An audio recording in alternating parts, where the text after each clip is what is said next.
I'm Don Schmitt, and I'm an interior designer in Cleveland, and I've come to Lakewood to check out this shop called, I don't know what it's called, but I see that Danielle's standing there. Hello, Come here, here, hi. How are you? Nice to officially meet you, love. Thank you. Welcome to room service. LA, very LA here. You know, when I was reading something the other day, and I read that a designer from LA had come to Cleveland and was doing just a lot of stuff in Cleveland. So needless to say, I was very upset because we don't need any more competition here. Well, it's kind of tough here in the design business already. But you know what, I'm so inspired with what I found out about you when I went to your website, and so I had to come in, check it out, and talk to you, and I want you to share with us today just what are you doing, because it's wonderful and it's exciting. Well, thank you so much.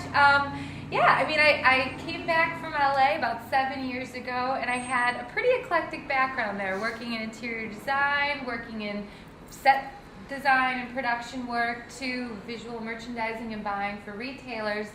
And, you know, I've sort of taken that combined experience and felt like when I moved back to Cleveland, like there was a niche here.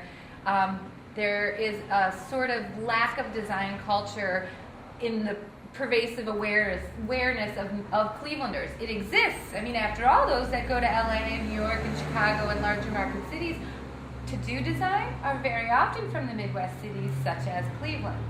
So rather than run away and take my interest in design to another city, I decided to stick it out here, and I've come to love Cleveland. There are so many talented people here, so a lot of the projects I involve myself with are really primarily about creating awareness for the people that are based in Cleveland doing really cool things. Now this shop is called Room Service? This is Room Service, and Room Service is a really eclectic, I try to make it a very eclectic mix.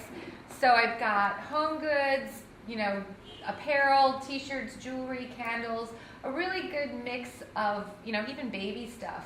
And what I try to pick for the store here are items that represent to me a good design aesthetic, but at an affordable, attainable price point. And the stuff that I get for this store is made anywhere and everywhere. So I'll go outside of Cleveland and do buying trips to source products for the store that way. But I want to ask you about that. Yes. Because first of all, though, before I ask you the big question, give us some idea of a product that you're showing in your shop currently that's a very popular item now in Cleveland. Sure thing. I mean, the home accessory items that I'm doing really well with are, for spring particularly, when I introduced really fun floral poppy shower curtains. You know, just a quick way that you can add impact and change the look of a room as simple as like a little tiny bathroom can be done with a $39 shower curtain, or just, you know, a quick impact of pattern and color, as you well know, can really change your room. So the products with bright spring colors right now are working, but you know, one of the things that I sell like crazy is it's a $3.99 item. Is actually the wall art, which is technically gift wrap, but most people buy these and frame them. You know, so they're a really fun way to change a room or to add you know, a little bit of character. I mean, you can do something as fun as just like a simple vintage style map, or if you're like me and a total Francophile, you can, you know, show your love for Paris with vintage postcards or Eiffel Tower images. But these are so fun because they are $3.99 because technically they're gift wrap, but everybody buys them and has them framed, and they just make a really great impact. That is amazing. That's fantastic. $4. This is particularly wonderful. Yeah. And there's one that I have, it might be sold out of right now, but I love, and I have in my kitchen at home, this one. It's cheese. Oh, wow, is that great? And who doesn't love cheese? Everybody loves cheese. So, you know, I these know are some fun very things. cheesy people, as a matter of fact. Okay, now, the other thing, and now that's exciting. See, that's the idea. This is Cleveland, Ohio. I'm not in the Village in New York. I'm in Cleveland, Ohio, in Lakewood, I think. Cleveland, actually. Cleveland, actually. Years ago, there was a gallery in Cleveland on Larchmere, and Sylvia Ullman used to take art around in her car, and she would show up at her friends' houses or friends of friends, that kind of thing, and drag art done by local people in the area into their homes, and eventually opened her own shop. Was very successful for a long time. It's no longer there.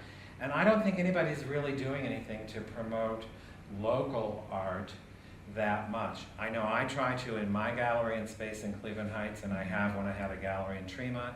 But until I heard about you and in the 216, I'm very excited to know more. So now I'm going to ask you to talk about that thing that you're doing. Sure. Well, you know, as I said earlier, historically as a buyer in the past for other furniture stores and retailers and then with room service, I leave Cleveland to do my buying.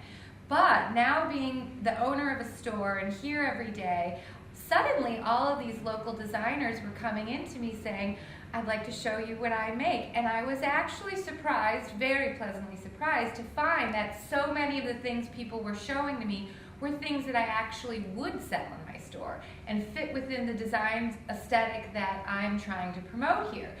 So I found that so exciting, and it was a wide weft of types of products. It wasn't just wall art of traditional forms, it was apparel, jewelry, candles even, that were being made and designed by Clevelanders. So this was sort of how Made in the 216 was born. I wanted to, you know, promote that fact. I think, you know, oftentimes it's very easy for Clevelanders to have a sort of negative self-esteem and to think that they have to be in a larger market city in order to execute their design dreams or their creative endeavors.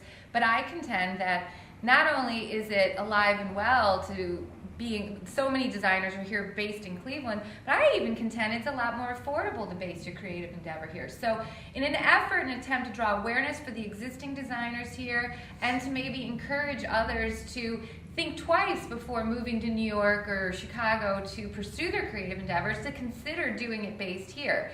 So the Made in the 216 event, which I have another one coming up, it's grown exponentially with each iteration, and I'm now featuring a curated assortment of over 60 designers, as I said, doing apparel, jewelry, baby clothes, home goods, pillows, really, you name the category, and I have found a really phenomenally talented designer that is making that base right in Cleveland. That, to me, is something worth being excited about and really promoting. And I think it's something that is missing in our city, that lack of self-esteem regarding good design, fine art. Mm-hmm. You know, we have one of the finest museums in the world here, the finest collection. Mm-hmm. And I know that, you know, sometimes people think that the museum is the East Side little space mm-hmm. thing, and it's not. It's a world-class art museum. Absolutely. With so much going on there. Yeah. And then we have world-class schools here for artists mm-hmm. and all forms of art mm-hmm. and music. So there's so much going on here, and I just applaud you so much because you're doing something that is necessary. Yep, thank you. Well, I mean, I think that, you know, as we talked about earlier, the negative perception thing can always be perpetuated. People are always going to find a way to talk about the negative, but as I've said, I contend there's a lot to be positive about here, and it's now feels like my responsibility to spread that word. Well, I'm going to say to you, and I'm going to say to you, whoever you are, I have no idea who you are, but I'm going to say it anyway, I'm here to help you. Thank you. So anything I can do to help promote what you're doing, you just let me know. Well, I appreciate that greatly. Thank you so much. Thank you, love. Bye-bye. Take care. Bye-bye. Bye.